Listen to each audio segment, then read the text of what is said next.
سعيدا كن فريدا عش بفخر في الحياة لا تبالي فالمعالي بالتحدي لا سواه كن سعيدا كن فريدا عش بفخر في الحياة لا تبالي فالمعالي بالتحدي لا سواه. Assalamu alaikum wa rahmatullahi wa barakatuh. We welcome you again to our program of health and lifestyles, and in today's series we'll be talking about emotional health. Emotional health is one of the components that we really need to nurture so that we can live well with others, but it's a component that cannot be given logically or cannot be taught or cannot be learned. But there are some ways that we can nurture it so that we can be able to use it appropriately. So in today's series, we'll be briefly defining what is emotional health. Two, we'll be looking at what are some of the scope of emotional health. Later, we'll be looking at what is the importance of emotional health. And before we conclude, we'll be talking about how do we use emotional health and what are the areas, the items that we can use actually to see that we are using emotional health appropriately. And lastly, we'll be looking at how can we nurture it, use it so that it can be useful to all of us. So briefly, one of the definitions of emotional health, this is the ability of somebody to be able to understand, to recognize his emotions, his moods, so that he can be able to differentiate between the different situations and the emotion that he's feeling. This, in the long run, will help this person so that he can achieve his goals and also to adapt in a different circumstances, situations, or environment. So basically, emotional health is the ability to recognize your intuition, the moods, the special emotions that come out of you, and put them in particular different category so that you can differentiate them. You can know this is a particular emotion because of this situation. This emotion is coming currently because of whatever has happened currently, and use them appropriately. And in the long run, you are supposed actually to manage this emotion so that you can be successful, you can achieve your intended goals, and more so that you can be able to adapt in different circumstances. And these include the people that you are living in with, the physical environment that you are within, and also the emotional condition status that you are at that particular time. So it is important for a person to know that different issues, different circumstances will affect you, and there are different ways of how a person can actually react to different emotions. And sometimes the inner feelings that we have actually we have no control of them, in terms of things like when disasters occur, when there are problems, there are stress, whether it's in the family or it's at the workplace. These are things that actually occur day to day, and they can affect you. Sometimes your emotion can be open, that is very overt. Sometimes they can be inborn, they can be inside, they are not overt, they are not seen, but they're actually occurring.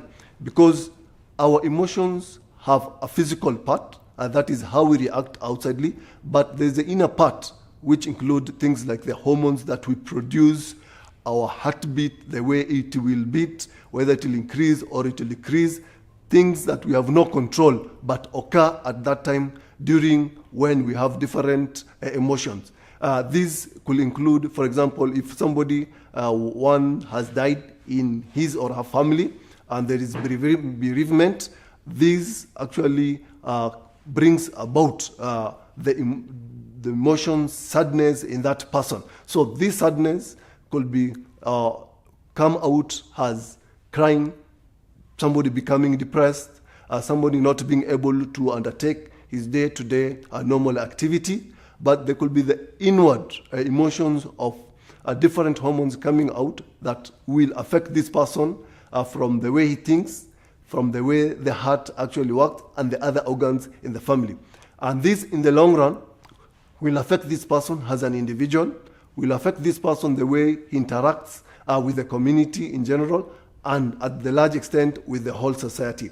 So it is very important that we can actually address, we can recognize these emotions, appropriately and actually categorize in terms of this is happening because of these circumstances, and I need to react in this manner. And as we are going to see later, there'll be a way that actually we can actually be able to identify some of these emotions. We should be able to know how to deal with them, and in the long run, how we should use them actually to support us in our day-to-day activity in the long run to achieve our goals. In brief, we'd like now to discuss the scope of some of this emotional intelligence, and we'll be looking basically at 4 areas. One, we'll be looking at self-awareness. Self-awareness, as initially had mentioned, this is the ability of a person to know, understand his or her emotions, different moods during different circumstances, when a person is happy, when a person is sad, or sometimes a person is just dull, he's almost flat, he's not being either being happy or being sad with the circumstances around him. So a person has different emotions and different reactions to this emotion. So one should know the different emotions that a person can have, especially when you're dealing with the other people, so that they do not affect them negatively. And one, the moods that you have, you should be able to see that they are actually adding to your performance in terms of what you are doing, in terms of how you are relating to others, and more so in terms of how you want to develop others to be around you, especially when you are working in a team or you are in an organization that you need to relate to each other well. So it will be very important for one to know that my emotions, my moods should be positive, and more so, even if I have negative emotions or moods, I should be able to control them so that I do not affect the work that I'm doing, I do not affect the people that I'm living with, especially the family, and more so in the family, the children, so that they are not affected negatively by your moods or emotion.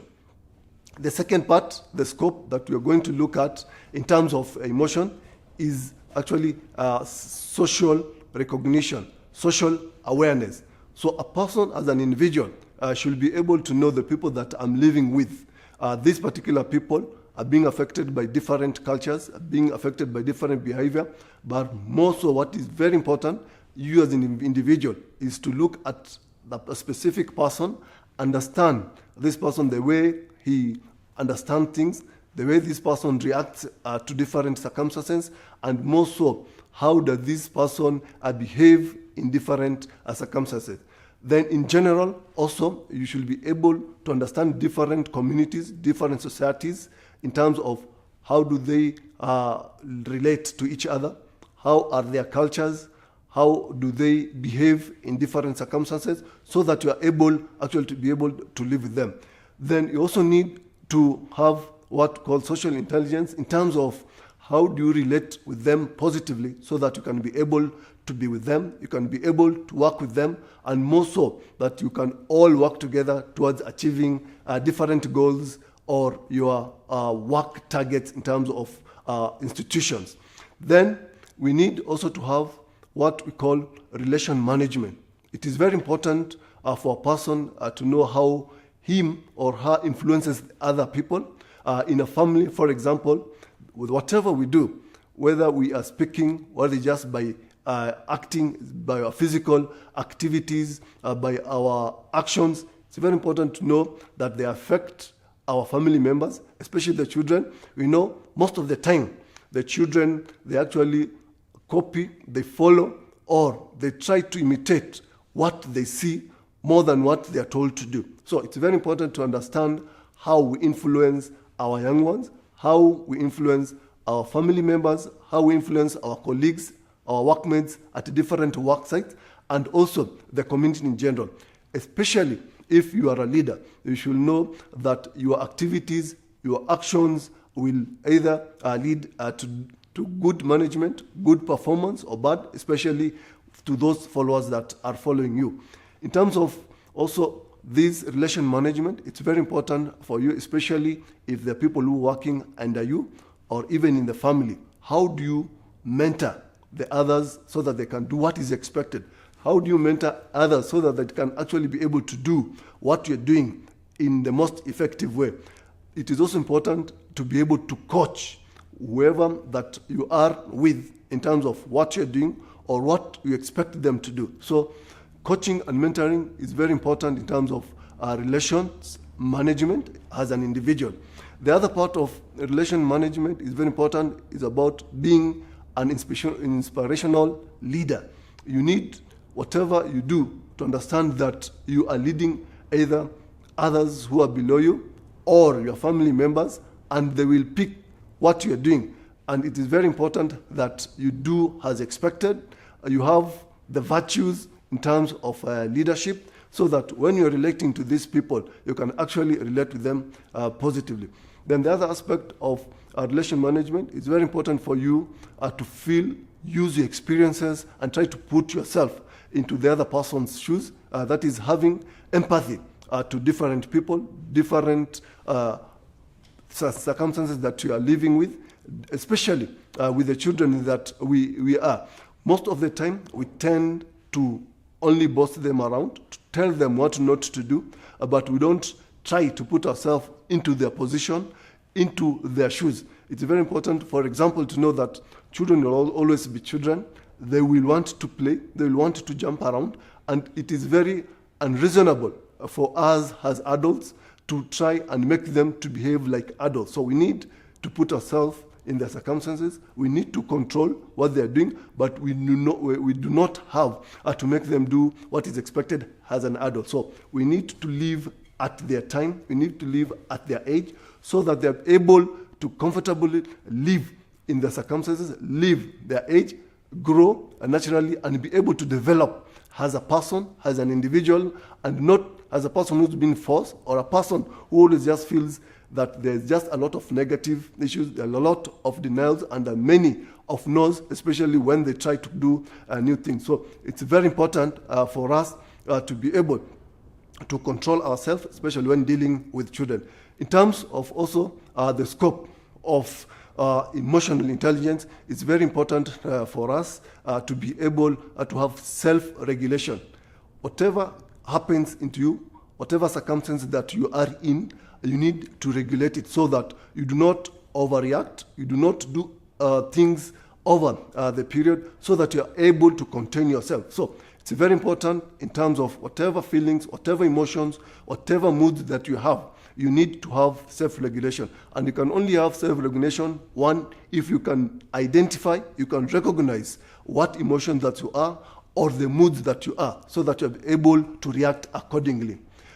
We'll later be discussing what is the importance of emotional intelligence and how we can nurture it. So we'll be going for a short break, and once we come back, we'll continue discussing about emotional intelligence. Thank you.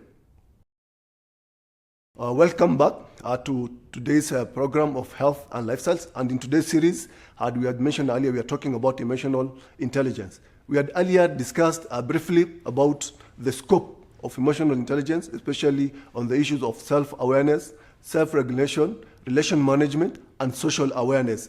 These are components that are very important for one to be able to understand, so as to be able to have healthy, positive, emotional intelligence. So currently, we'll be briefly discussing about what are some of the way somebody can actually recognize, somebody can use a logic to recognize that this is a particular emotional situation and needs to be used in a particular way. Basically, what can help us to remember or to use this emotional intelligence, we'll use the synonym of RAINS, that is R-A-I-N-S.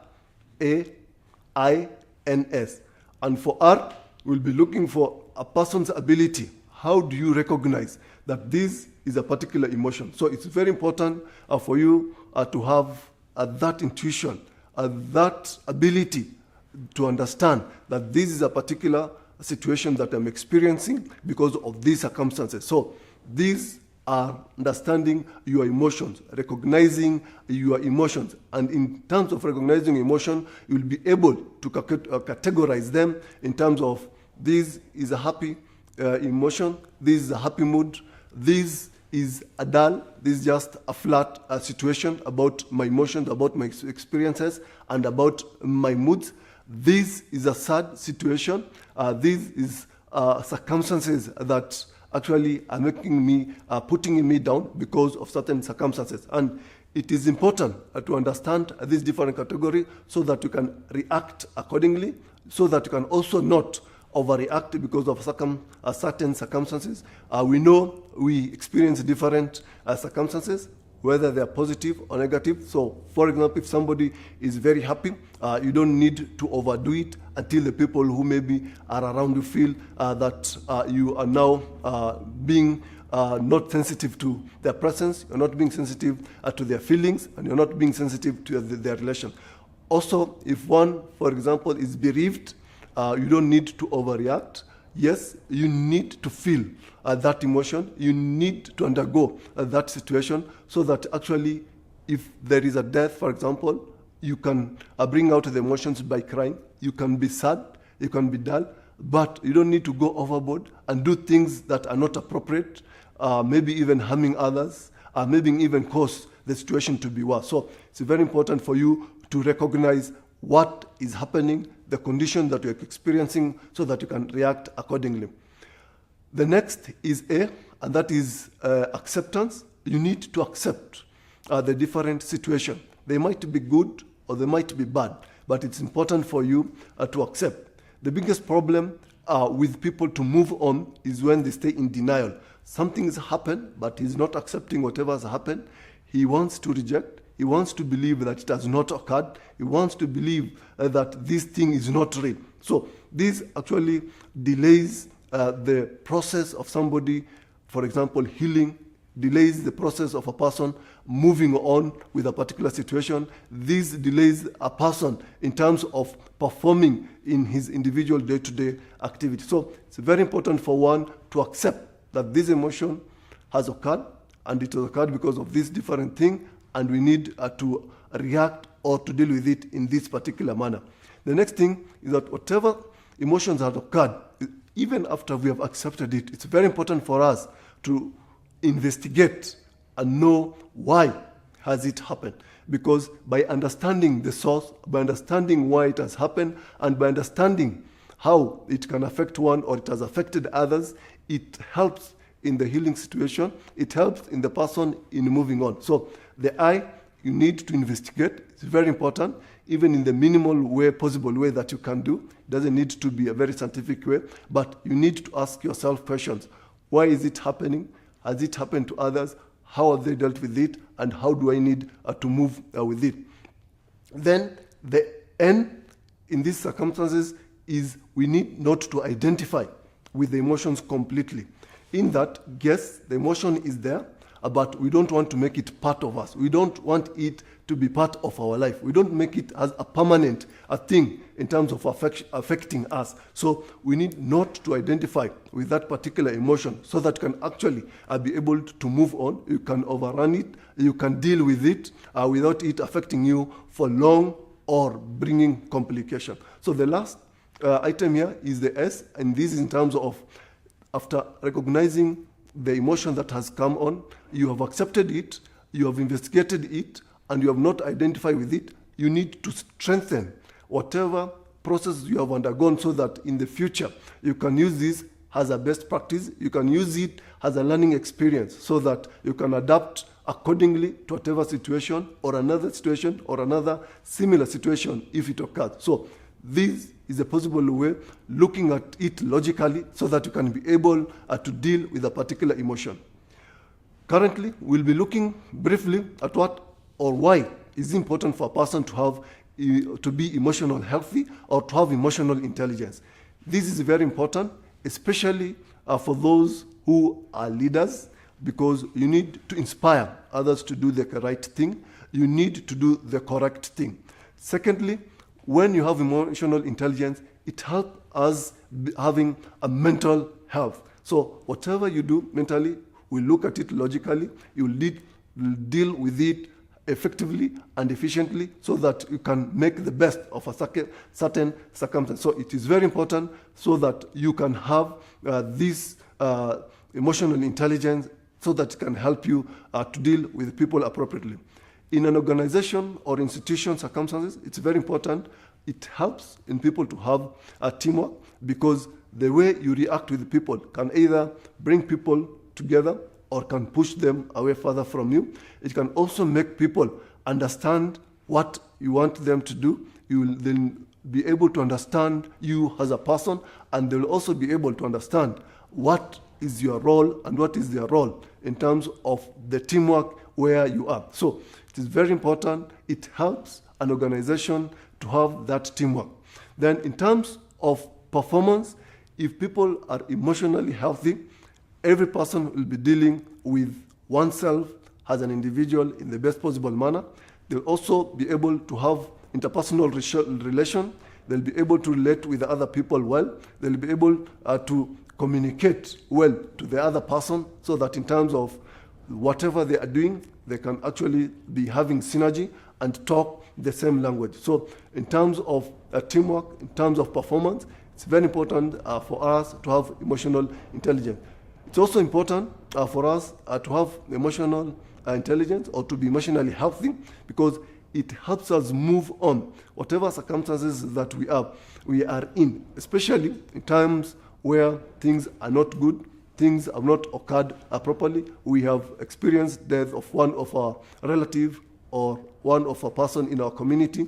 You need to move on, and to move on, you understand the circumstances, you understand the emotion, you express them, yes, but in an appropriate manner, in a way that will not affect you negatively, in a way that will not take too long for it to go out, and in a way that will be able actually to do the best out of what you do. So these are some of the importance of one being emotional intelligence, and these help a person actually to relate well to other people, and more so you as an individual, that you can actually adapt to circumstances, you can adapt to environments, you can adapt to different circumstances in a manner that actually will still be positive.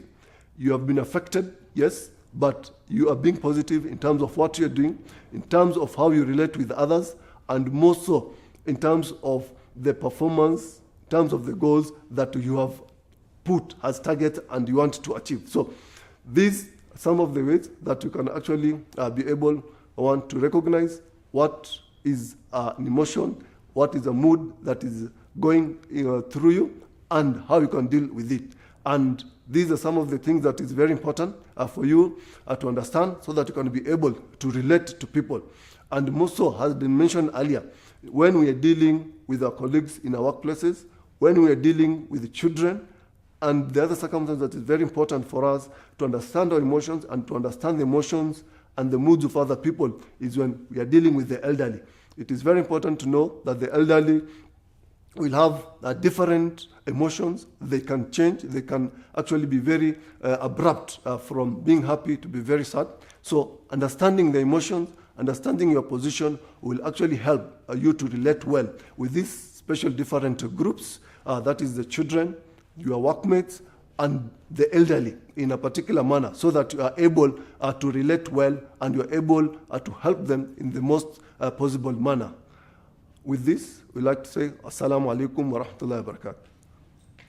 Wa alaikum salam wa rahmatullahi wa barakatuh. 3 minutes.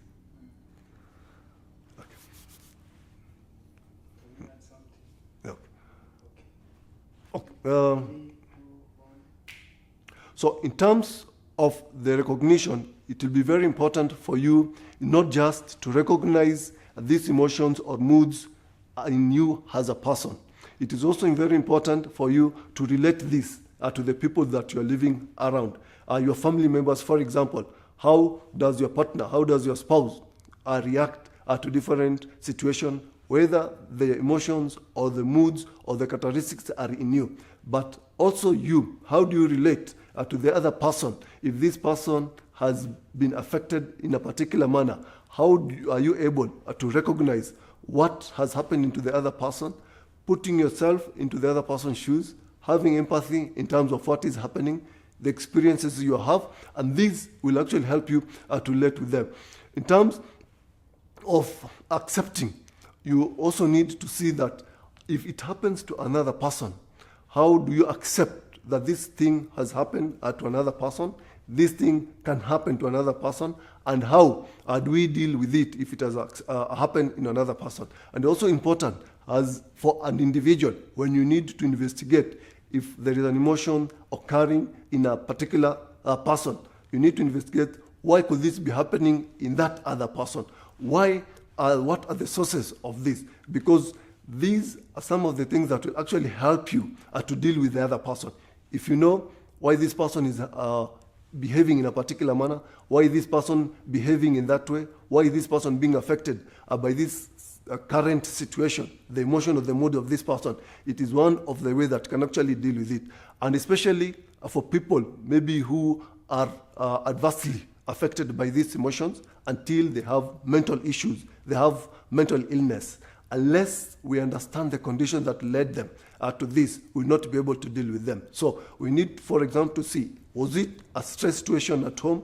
Was it a stressful situation at workplace? Or is it an economical stress that actually led this person? Because when we are going to treat this person, we need to bring him back to his normal life, and his normal life will need to address the causes, the sources of those things. So once we address them, it will mean we'll be able to tackle the real cause and not the symptoms of what caused that person to be in that mental state. So in terms also of non-identification, it will be very important for us to help the other person so that they do not stick to the emotional situation, they do not be affected for long by that emotional situation. So it will also be important for us to be able to deal with them, to tell them, to make them understand, and this can come in terms of discussion, can come in terms of counseling. And in the last part, where an individual also looks at how can he strengthen, how can he learn from the emotional processes so that he can actually use it later in a similar situation. So in the same way, the person can now use the same strategy, can use the same way to help others so that whatever they have undergone, an emotional condition or a behavior that was caused by a certain type of emotion, how do they deal with it? How do they make it as a best practice? And more so, how do they make that situation not recur in terms if it was an adverse reaction? If it was a positive one, how do you use the same for the person actually to be better, to be strong, and to be more emotionally healthy? Inshallah, for the next series, we'll be discussing what is healthy relationship. Wa alaikum salam wa rahmatullahi wa barakatuh. كن سعيدا كن فريدا عش بفخر في الحياة لا تبالي فالمعالي بالتحدي لا سواه كن سعيدا كن فريدا عش بفخر في الحياة لا تبالي فالمعالي